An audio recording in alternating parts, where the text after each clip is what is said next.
راځم یو بل موضوع ته ورونو. په دې وروستیو کې د افغانستان اسلامي امارت او د پاکستان په حکومت کې د پوځي کړۍ تر مابین مشکلات رامنځته شو. تاسو ټول شاهدان یاست. موږ لکه مخکې چې مو ویل چې د متوازن سیاست غوره کول هم د همدې دپاره کړي وو چې افغانستان له ډېرو جګړو دربدریو راوتلی اوس یو ډېر ښه فرصت ده چې له ټولو ګاونډیانو سره ښې اړیکې ولرو، د سیمې له هېوادونو سره ښې اړیکې ولرو، له نړیوالو سره ښې اړیکې ولرو. د افغانستان له موقعیت نه د تجارتو، اتصالو، ترانزیټو راشه درشه دپاره ښه استفاده وسي. همدا لاره هم غوره کړې وه. ولې 4 کاله مسلسل په مختلفو اوقاتو کې د پاکستان د حکومت له لوري تجاوزات وشو. د افغانستان حرم نقض شو.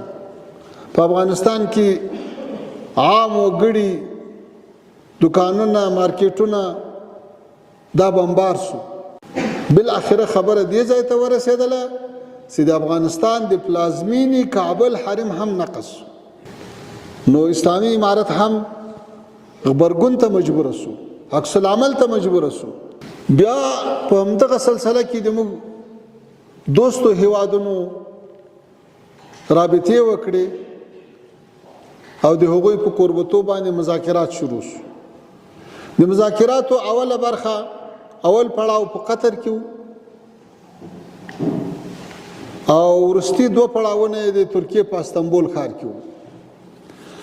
دغه مذاکراتو ته د اسلامي امارت پلاوی واقعا له ښې ارادې سره، له ښه نیت سره او د مشرتابه د محترم مقام لخوا له ښه صلاحیت سره او له ښو توصیو سره لیږل سوی و. خو متاسفانه په دې مذاکراتو کې پرمختګ ونه شو.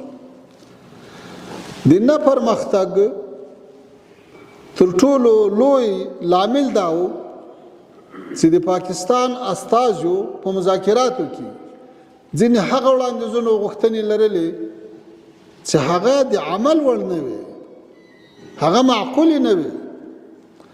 د مثال په ډول د دوی غوښتنه دا وه چې موږ ته دا تضمین راکړي چې په پاکستان کې به بیا امنیتي پیښه نه کېږي.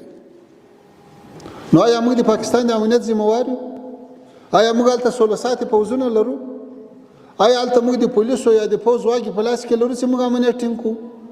آیا پاکستان د یوې ولسوالۍ و د ولایت په اندازه وطن ده او که هغه یو ډېر لوی هېواد ده، د هغه امنیت نیول د یو بل هېواد د حکومت له لوري دا خو غیر معقوله خبره ده. او برعکس چې موږ دا ورته وایو چې تاسې له خاورو نه دا ایشان روزل کېږي او راړول کېږي او دلته حملې کوي، خو ته یې مخه ونیسه. د تا له په ځانه دا 4 کاله تیارې را تېرېږي، د افغانستان حرم نقض کوي، خو ته یې مخه ونیسه. دغه مسؤلیت بیا نه قبلول.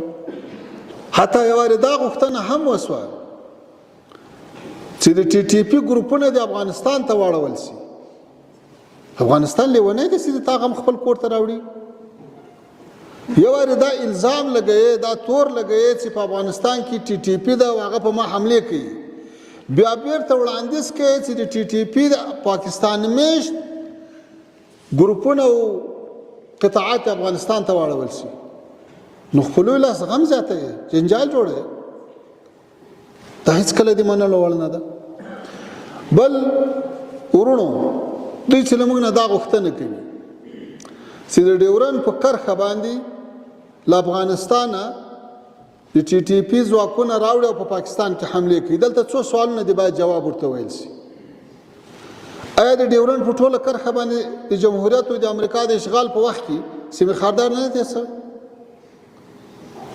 نو خو یو سیمې خاردار تېر شوی. د سیمې خاردار شاته د سړکونه تېر کړي، د ګزمې کوي، د سیمې خاردار شاته د پوستې او امنیتي ځواکونه اچولي، تر هغه شاته د بیا لوی لوی بیسونه جوړ کړي، بیا د تر پېښور او تر اسلام آباد او تر بله ځایه په 100 چک پوینټونه موجود دي. نو ته ولې مخه نه نیسې؟ تاسو یو لوی نظامي پوځ لري، استخبارات لري، امکانات لري او په ټول خط باندې دي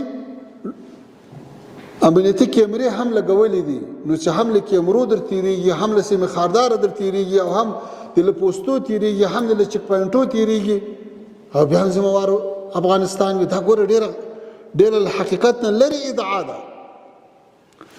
بیا چې ته دا دعوه لرې چې له افغانستانه ماته د ټي ټي پي ځواکونه رااوړي او د تا ساحې ته داخل شو، نو له دوه حالتو به خالي نه وي.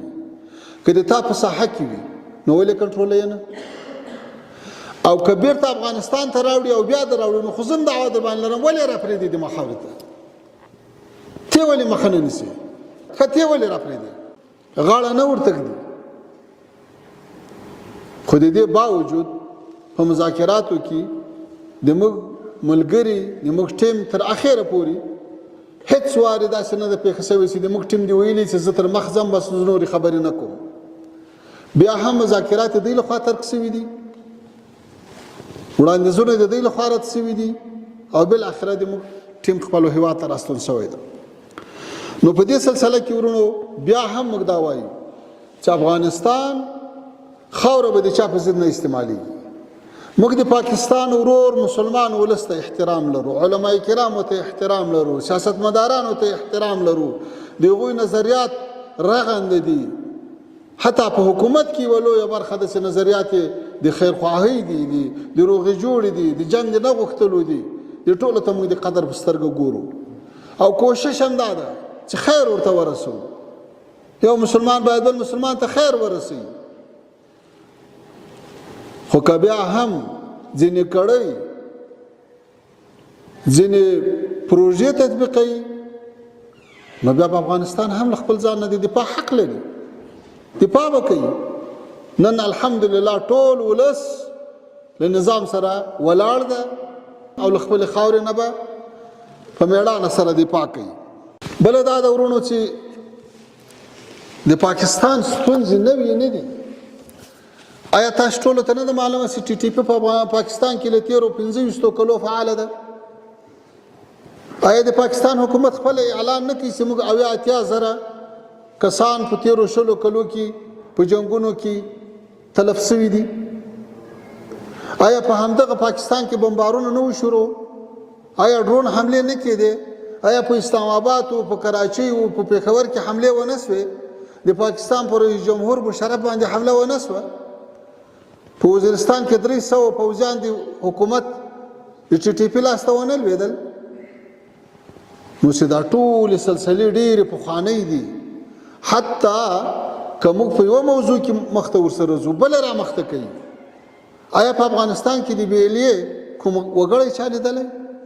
د هغې نسبت هم اوس افغانستان ته کوي.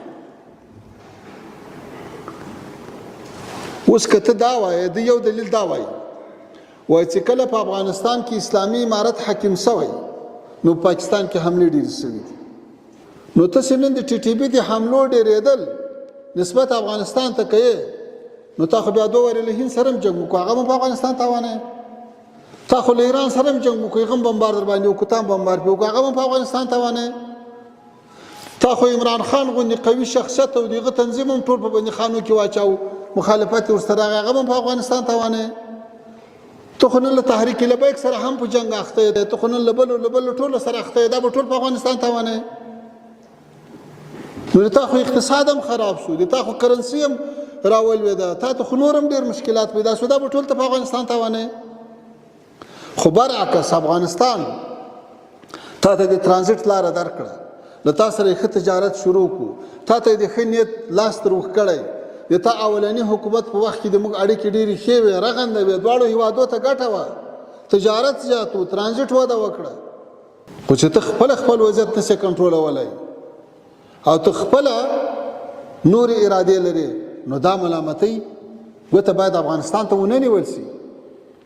بیا ورونو دا څومره د افسوس وړ خبره ده، یو هیواد، یو حکومت، یو پوځ چې ځان ته اټومي قوت وایي، ځان ته یو پرمختللی پوځ وایي، او بیا دغه قوت چې استعمالوي په چا استعمالوي؟ په مهاجرونو باندې استعمال کړي، له کورو یې راباسي، ماشومان یخ ته اچي، بندیخانې پرې ډکوي، په مسافرو، په مریضانو، په خو په تجارانو لارې بندوي، اټومي قوت د پیاز او د رومیانو او ټماټرو په مقابل کې استعمالوي سي، لارې ورته بنده کړي. دا اوس کوم منطق ده؟ دا د چا په ګټه ده؟ سیاست او تجارت سره تړل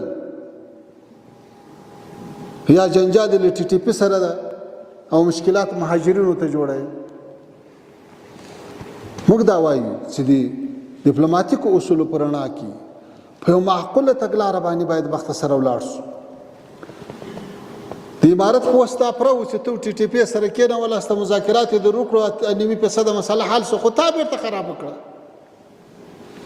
امارت دې ته ژمن ده چې خاوره به د تا په خلاف نه استعمالیږي. امارت په ډیورنډ په کرښه باندې په سلهاو پوستې جوړې کړې، په میلیونونو ډالر مصارف یې وکړو چې امنیت خوندي شي او د تا تشویش راپسي. امارت مصارف وکړو، هغه مهاجرین، هغه کډوال چې له وزیرستان د تا د عملیاتو په نتیجه کې راکډه شوي، تا زه تشویش لرم. دغه تشویش لرې کولو دپاره د افغانستان مرکزي سیمو ته انتقال کړو، مصارف یې ورباندې وکړو، ځای په ځای کړو. نو چې دا ټول کوششونه افغانستان کړي دي او خپل مسؤلیت ادا کړی ده، له دې بعد هم که څوک تجاوز کوي مسؤلیت په دغو په غاړه وي.